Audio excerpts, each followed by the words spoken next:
Alright, so this is going to be another special selection of Laserdisc updates. This is simply going to be devoted to the main Looney Tunes box sets, which I wanted to do separately because they are extremely important. There are 5 volumes that MGM UA put out in the early to mid 90s, since the Warner Brothers library was under the MGM banner at the time due to the Turner licensing deals. They were referred to as the Golden Age of Looney Tunes box sets, and there were 5 volumes starting with Volume 1, and they all follow a very similar cover design, just differing in color, so they all match together very well.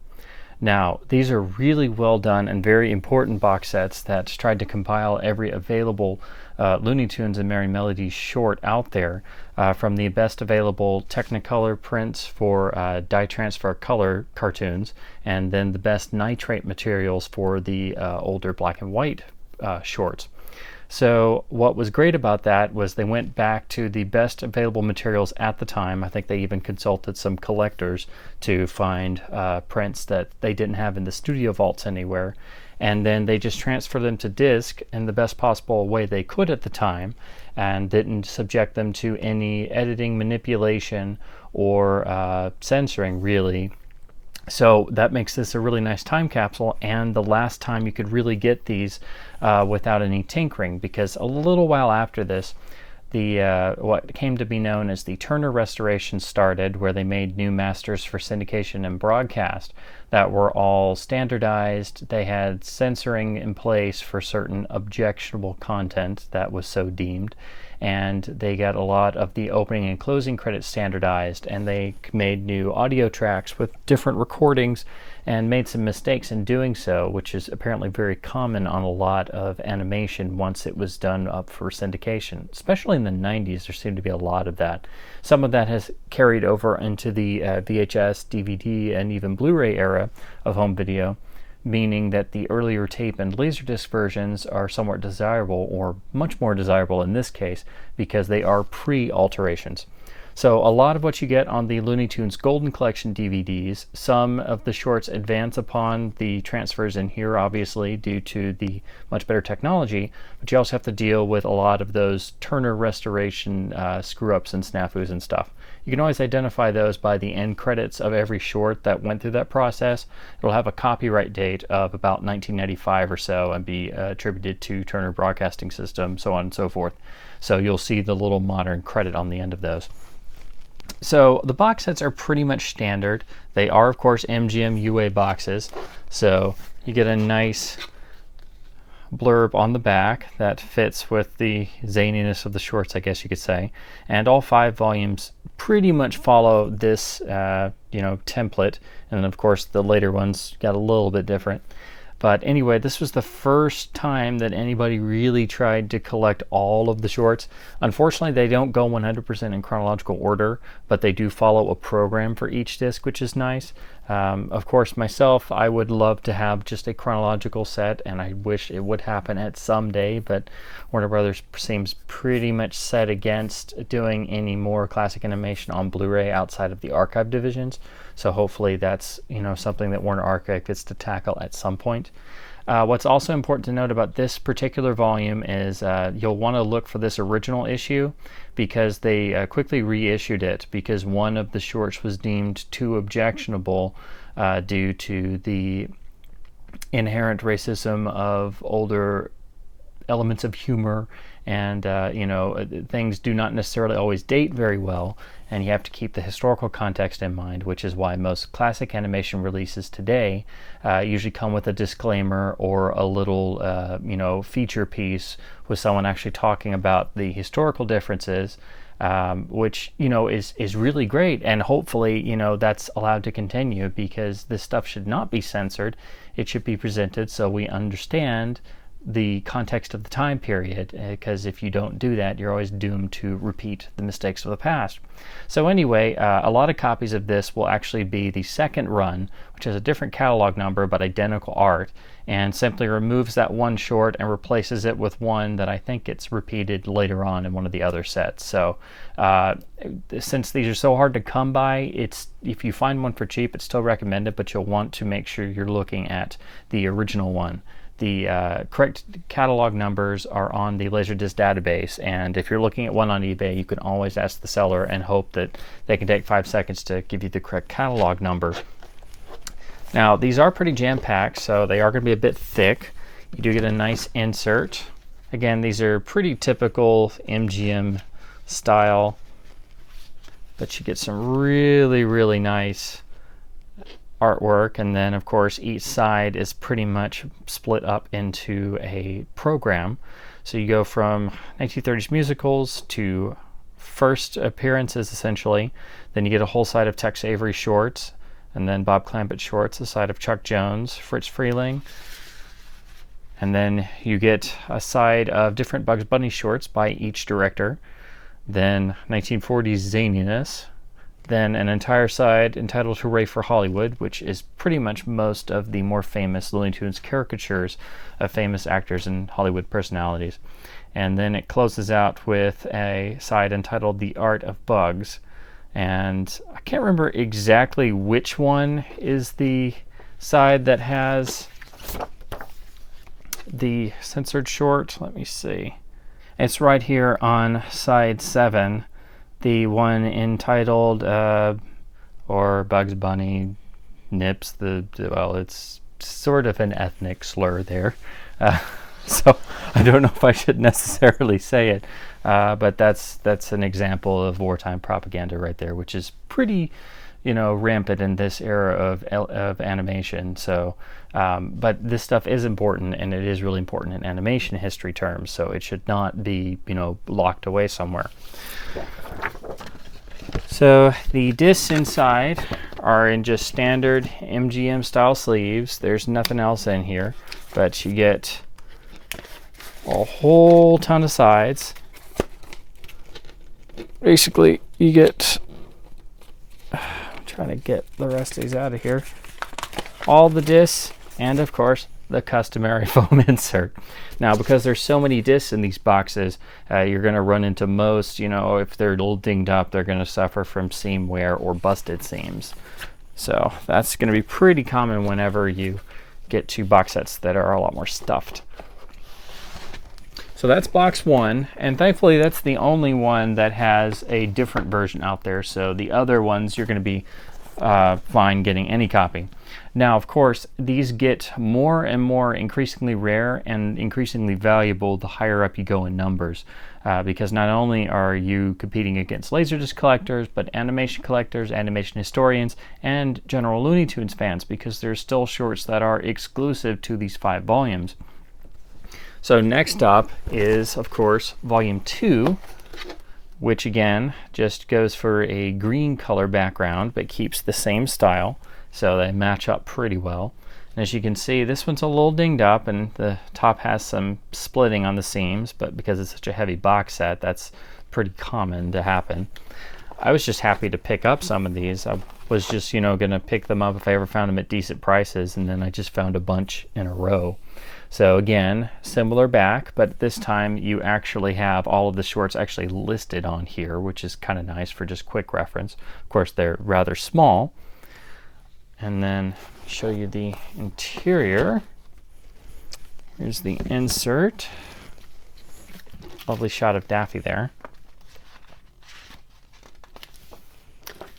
And again, you have everything broken down by sides.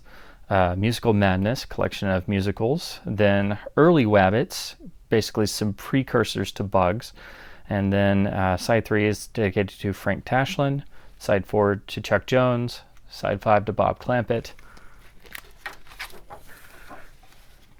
Side 6 to McKimson and Davis. Side 7 to Fables and Fairy Tales. Side 8 to The Art of Daffy, so Daffy gets his own this time around. Side 9 to Best Supporting Players. Side 10 to Variations on a Theme. And again, these are just wonderfully done. Some of the best inserts that MGM ever did in terms of information, stills usage, picture placement. Just, again, some of the best they ever did. And then to just give you a quick rundown of all the shorts in one place so you can easily find stuff. It's all reproduced here on the back, and then here you have extremely vintage early Merry Melodies and Warner Brothers cartoon ads. So that's a really nice touch. So again, with each volume, you get more classic favorites and you get more and more deeper into the vaults. Again, these were really designed for the hardcore animation collector, animation historians, and Laserdisc enthusiasts and film enthusiasts in general. So again, these were not like the single disc Laserdisc releases of just compilations of some of the more famous shorts. Again, just discs in a box, nothing special here. This particular set just came with plastic sleeves, but again, they're all just in here on the ever-present special feature foam board. Again, I'm just happy to have finally found some of these. And I should mention, I forgot to earlier, all of these carry a digital soundtrack, so you get the original mono mixes in PCM, unlike a lot of the Turner restorations that had a lot of audio problems and errors, and unlike extremely early releases of random cartoons on disc during the analog-only era. So that makes them doubly important. Not only do they carry exclusive shorts, they all have digital PCM mono, which is fantastic.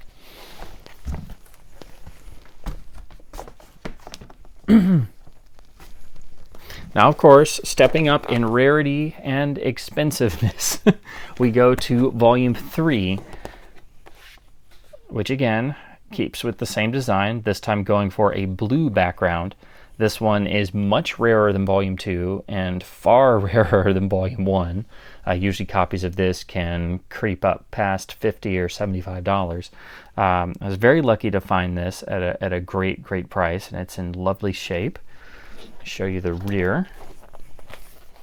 Again, keeping with the same motif, this sort of character in a spotlight, and this time they've also, again, told you where the cartoons are on side by side, and actually put that as an even better quick reference on the rear instead of just listing all of them.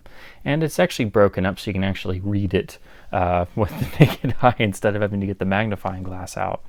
So again, nice rear cover, keeping with the first two's design. Open this up.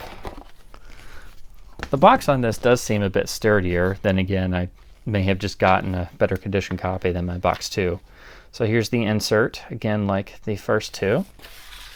And again, broken up into sides.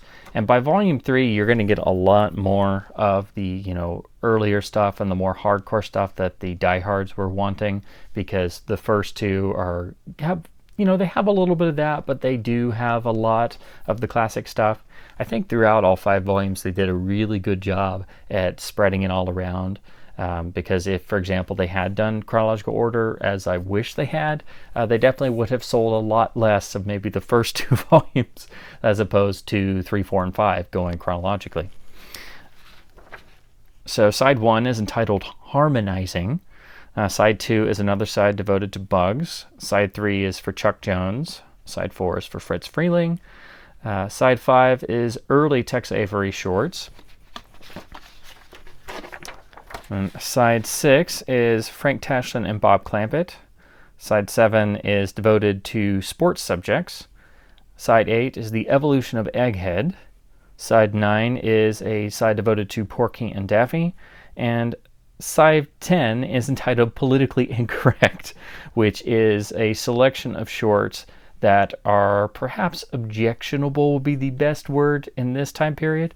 And actually here in the liner notes, it actually goes into, the objectionable content, why it was produced at the time, and that it is important to look at it in a historical context. So they were already worrying about that stuff here.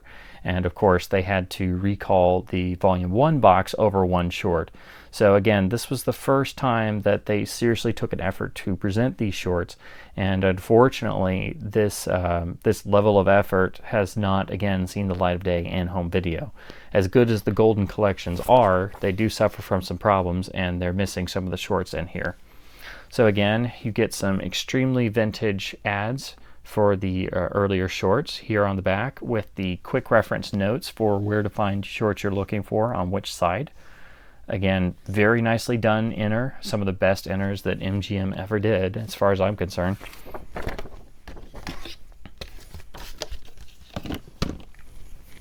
So again, just discs in a box with a foam insert underneath. So, and again, a lot of discs, so you're most often going to find these a little dinged up, and you know, even dinged up, they go for a very significant dollar amount. So next up is the even rarer and even harder to find and even more expensive Volume 4.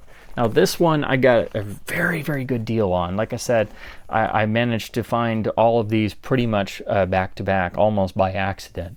They do not turn up very often. You usually find 1 and 2, and they go for good amounts, depending on the seller or the condition. But volumes 3 and 4 almost never turn up.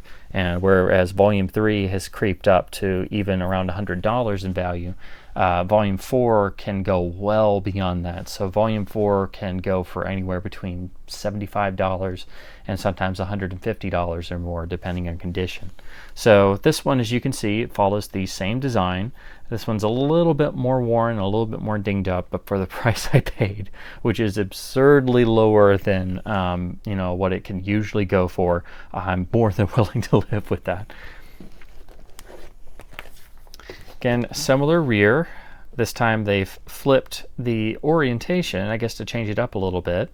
And again, they've gotten even better at presenting the quick reference list, so it's better spaced out, darker, bolder font, so it's easier to read.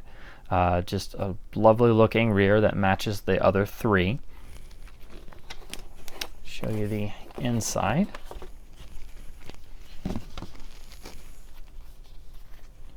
Lovely shot of Bugs having issues with duality.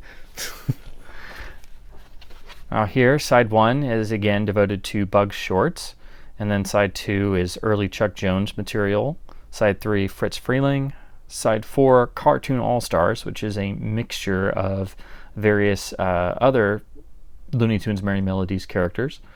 Side 5 is entitled Radio Days. Side 6 is entitled The Frantic 40s, so it's all shorts from the 40s with a bit faster pace. Side 7 is titled Wacky Blackouts. I love some of the titles of these. You kind of have to really look into some of the shorts, but all of the titles fit the collections very well. Side 8 is entitled Hardaway, Dalton, and Private Snafu. So that's a mixture of some of the other characters that were in some of these shorts. And a lot of these, you know, would have been much better known back in the day, but especially nowadays, outside of the you know, top 5 to 10 Looney Tunes characters, people really don't know that there was anything before or during or even after outside of those 5 or 10 characters. And one of these, Snafuperman, is Private Snafu short that parodies the Fleischer Superman serial cartoons and the Superman radio series. And on a lot of the public domain Superman Fleischer releases, that was included as a bonus. So if you've seen that before somewhere, that's probably where. Then side 9 is entitled Sniffler, and then side 10 is Merry Melodies, which is a collection of just pure Merry Melodies shorts. Now again, this being volume 4, this is getting, you know, you have more classic favorites, but you're getting more and more of the deeper stuff, for lack of a better term, the deeper cuts of the Merry Melodies archive. Now here again, you have another full-page quick reference sheet with everything laid out very, very well, and a lovely image on the side. So just again, fantastic insert. Again, one of the best MGM ever did. And again, outside of the insert, you're just getting a jam-packed box full of discs to give you all 73 shorts in this box. And again, the ever-faithful foam insert. Now, unfortunately, as much as I'd like to go into box 5, that one is really one of the impossible Laserdisc sets to find. I know every once in a while people get a great deal, or they you know, pay a good amount, and even that's a great deal. They pop up every once in a while, and occasionally you see somebody get one of those great eBay steals of somebody selling something that, you know, they don't realize what they have. But Volume 5 was printed later on in the 90s. I think it came out at about 97 or so. So it's getting later on in the Laserdisc game. And I think they didn't print very many because the values and rarity of Volume 5 is far beyond all 4 volumes combined. Typically, Volume 5 can go for anywhere between 150 and I think the Laserdisc database sale price on on a copy is now $450. So it gets absurdly high. But it also has a mixture of favorites and deeper materials. And if you go through all 5 box sets, I think it's about, I want to say it's maybe 12 or 15. It may be closer to 20 exclusive shorts that are scattered through all 5. And of course, all of these are before the tinkering of the syndication broadcast masters. And that's what you get on DVD and Blu-ray, unfortunately. So you really have to play around. If you get all 5 volumes, it doesn't give you every single short. You'd actually have to have all 5 Laserdisc volumes, and I think there's 6 Golden Collection DVD volumes. And between all of those, I think you have most everything. And of course, the DVD versions are, you know, going to be a bit cleaner and such, but they do have their own particular errors and changes and such. And then there were 2 volumes of Blu-rays released that had some wonderful HD transfers. Unfortunately, not all of those were perfect, and they still censored some things, and they refused to release some of the other shorts still. And then after the second volume, that was pretty much nipped in the bud and cut off.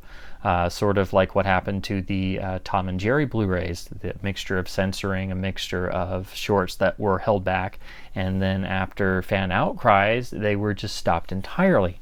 So unfortunately, with both Looney Tunes and Tom and Jerry and a lot of other classic animation, you're kind of stuck in this zone of just trying to collect what you can and just piece together the history of these, you know, titans of animation.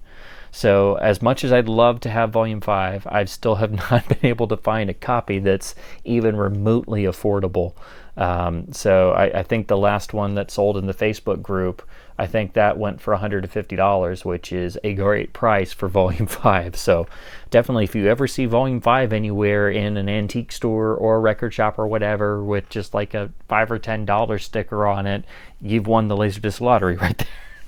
So again, this video is really just to go over these box sets in just a very brief fashion, talk a little bit about their extreme importance.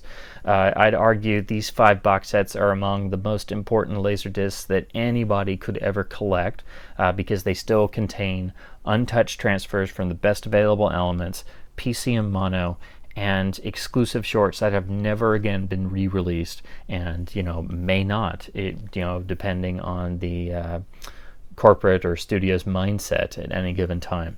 So until classic animation is better treated on video, you're pretty much stuck with having to track down all 5 box sets.